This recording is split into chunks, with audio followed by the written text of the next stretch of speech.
आने वाला समय डॉक्टर अंबेडकर की विचारधारा का है। मनुवादी विचारधारा हारेगी, अंबेडकरवादी विचारधारा जीतेगी।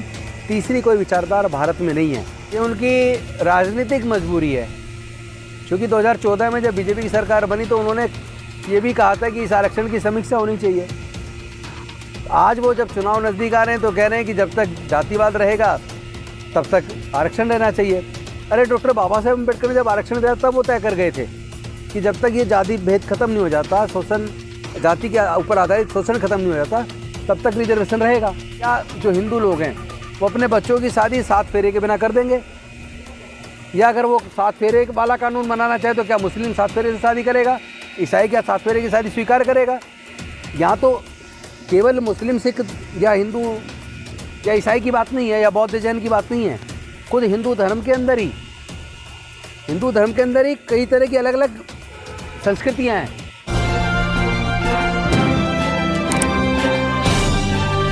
आप देख रहे हैं पब्लिक आवाज टीवी।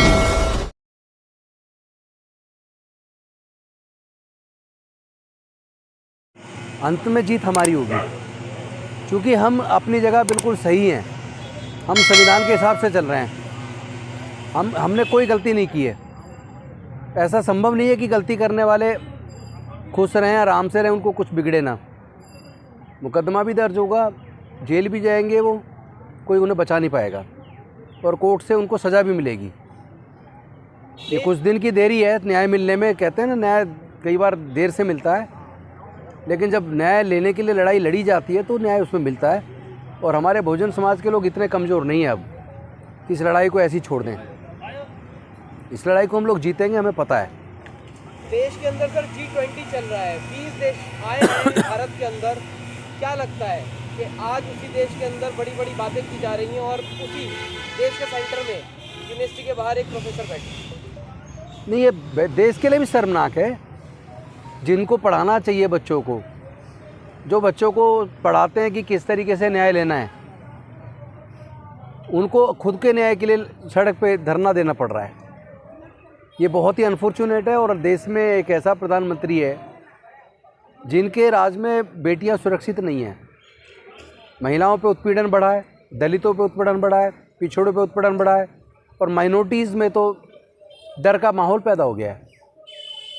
और पूरे जो दुनिया से लोग आए हैं 20 देशों से G20 में, ऐसा नहीं है कि उनको पता नहीं है। यहाँ की सारी वीडियोज जा रही है, देश की छवि बिगड़ रही है, लेकिन देश की सरकार को देश की छवि की चिंता नहीं है।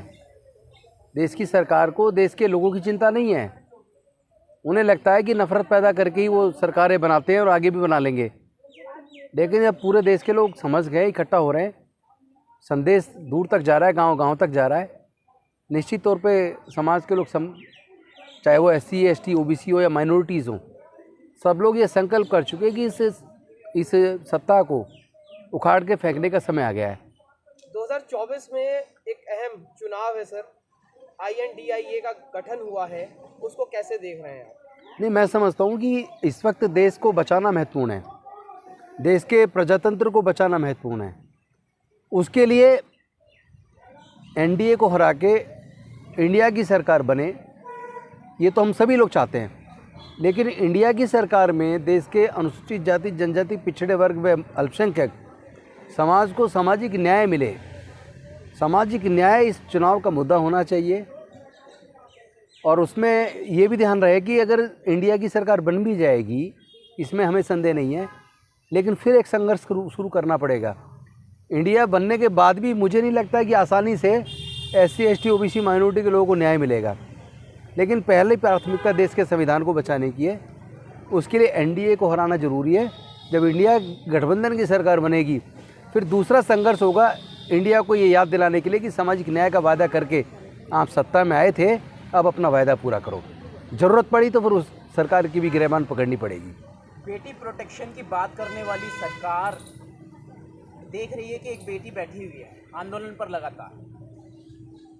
एक्चुअली ये सरकार, चाहे वो ब्रजभूषण शरण सिंह वाला मुद्दा रहा हो, जिसमें जो देश की बेटियां देश का नाम रोशन किया, जिन्होंने ओलंपिक या अन्य पदक जीत के लाई, उस पर भी ये सरकार चुप्पी साधे रही। किसानों के मुद्दे पे भी चुप्पी साधी रही। देश के जितने दलितों के साथ अत्याचार है उस पर भी चुप्पी सा दे रही, तो इस सरकार से तो मुझे उम्मीद नहीं है कि कोई ये न्याय के लिए खड़ी होगी। इसीलिए हमें सबको इकट्ठा होकर अपने आप को इतना मजबूत करना पड़ेगा कि सरकार को सत्ता से खींच के ज़मीन पे ला दें और अपने बहुजन समाज के लोगों को, अच्छे लोगों को आगे बढ़ाएं और अपने अंदर फैले जातिवाद को ख़त्म करके अपने आपस में रोटी बेटी का रिश्ता करें।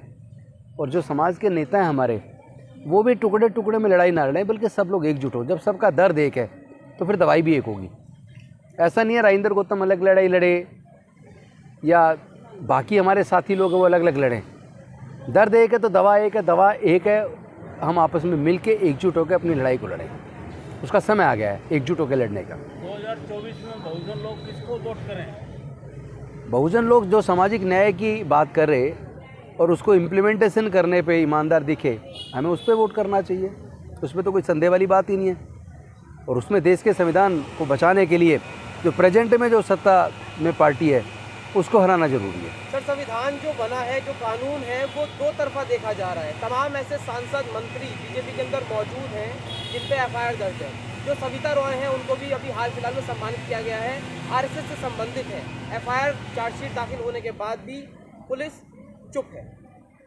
नहीं, देखिए, पहली बात तो मैं बता दूं कि चाहे वो पुलिस हो चाहे न्यायालय हो, अगर एक सैनिक अपने अधिकारी को रेलवे के अंदर, ट्रेन के अंदर, चलती ट्रेन में उसका मर्डर कर सकता है और 3 अल्पसंख्यक समाज के लोगों का मर्डर कर सकता है और ये कह के कि भारत में रहना है तो योगी मोदी को वोट देना होगा, इसका मतलब अब ये सांप्रदायिकता का जहर, नफरत का जहर, वो केवल समाज के बीच नहीं फैलाया गया बल्कि देश की आर्मी और पुलिस प्रशासन, उसके अंदर भी समाज को बांट दिया गया है। नफरत उसके अंदर भी फैला दी गई है।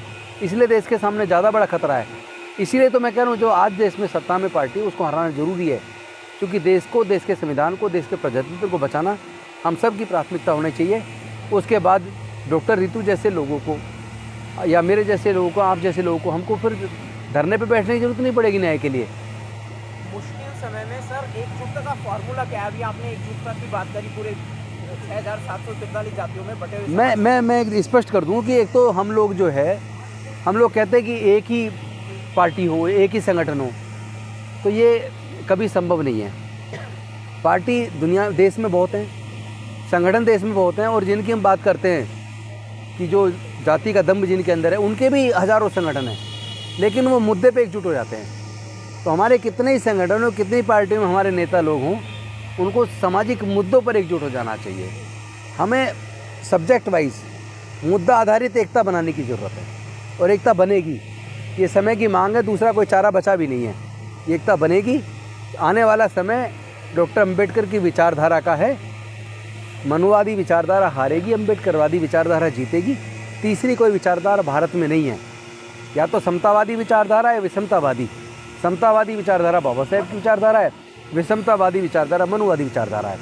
तो पूरे देश के लोगों को दो में से कोई एक चुनना होगा रास्ता, और मुझे पूरा यकीन है देश के ज़्यादातर लोग अंबेडकरवाद के रास्ते को चुनेंगे। सर, हम चाहते हैं आप मुख्यमंत्री बने दिल्ली के, तो आप एक ऐसी पार्टी का गठन करें जिससे बहुजन समाज आपका साथ दे, क्योंकि आपने समाज की निस्वार्थ सेवा की है और समाज के दुख दर्द को समझा है। मैं उस दिशा में नहीं सोच रहा हूँ। मैं ये सोच रहा हूँ कि किसी भी तरीके से मुद्दे पे आधारित करके अपने समाज को एकजुट करूँ। हम जब अपने समाज को एकजुट कर लेंगे तो फिर तो हम अपने अधिकार तो छीन ही लेंगे। हमारे हक छीनने वाले वो कौन है? हम लोग हमारे हक जो छीन रहे हैं, हमारे हक छीन रहे हैं हमारी गलतियों से, क्योंकि हम लोग एकजुट नहीं हैं। हम लोग टुकड़ों में अपनी लड़ाई लड़ रहे हैं। तो मुझे लगता है कि हम लोग एकजुट होंगे तो हम अपनी लड़ाई निश्चित तौर पर जीतेंगे और अपना जो हक और अधिकार छिन रहा है उसको हम वापस लेने में कामयाब होंगे। धन्यवाद। दुर्भावनाओं के चलते आरएसएस चीफ मोहन भागवत ने कहा है कि जब तक छुआछूत रहेगा तब तक आरक्षण रहेगा। क्या कहेंगे सर इस पर? ये उनकी राजनीतिक मजबूरी है, क्योंकि 2014 में जब बीजेपी की सरकार बनी तो उन्होंने ये भी कहा था कि इस आरक्षण की समीक्षा होनी चाहिए। आज वो जब चुनाव नज़दीक आ रहे हैं तो कह रहे हैं कि जब तक जातिवाद रहेगा तब तक आरक्षण रहना चाहिए। अरे डॉक्टर बाबा साहेब अम्बेडकर ने जब आरक्षण दिया तब वो तय कर गए थे कि जब तक ये जाति भेद खत्म नहीं हो जाता, शोषण, जाति के ऊपर आधारित शोषण खत्म नहीं हो जाता, तब तक रिजर्वेशन रहेगा। सर, उनका मुद्दा क्लियर है हिंदू राष्ट्र बनाने का, तो आप लोगों का क्या मुद्दा रहेगा? वो कभी संभव नहीं है। स्वप्न देखना बंद कर दें। भारत विविधताओं का देश है। भारत में हर 50 किलोमीटर पे भाषा बदल जाती है, संस्कृति बदल जाती है, हजारों जातियाँ हैं, अनेकों धर्म हैं। तो अगर ये हिंदू राष्ट्र बनाने का सपना रहेगा, कभी संभव नहीं है होना। इसलिए संभव नहीं है कि क्या जो हिंदू लोग हैं वो अपने बच्चों की शादी 7 फेरे के बिना कर देंगे, या अगर वो 7 फेरे वाला कानून बनाना चाहे तो क्या मुस्लिम 7 फेरे से शादी करेगा, ईसाई क्या 7 फेरे की शादी स्वीकार करेगा? यहाँ तो केवल मुस्लिम, सिख या हिंदू या ईसाई की बात नहीं है, या बौद्ध जैन की बात नहीं है। खुद हिंदू धर्म के अंदर ही कई तरह की अलग अलग संस्कृतियाँ हैं, उसके अंदर भी कई तरह की विविधताएँ हैं। तो एक रूपता लाना तो संभव है ही नहीं कोई। सेकुलर नेशन भारत रहेगा या इनके हिंदू राष्ट्रवादी फॉर्मूले पे खत्म हो जाएगा? नहीं, इंडिया सेकुलरिज्म पे ही आगे बढ़ सकता है, दूसरा कोई रास्ता है नहीं। इसलिए आप निश्चिंत रहें, आप अपनी लड़ाई जारी रखें और अपने YouTube चैनल के माध्यम से समाज की लड़ाई को, इस आग को, इस आंदोलन को आप घर घर तक पहुंचाते रहें। निश्चित तौर पर आपकी जीत होगी और सेकुलरिज्म को कोई खतरा मुझे नज़र नहीं आ रहा है।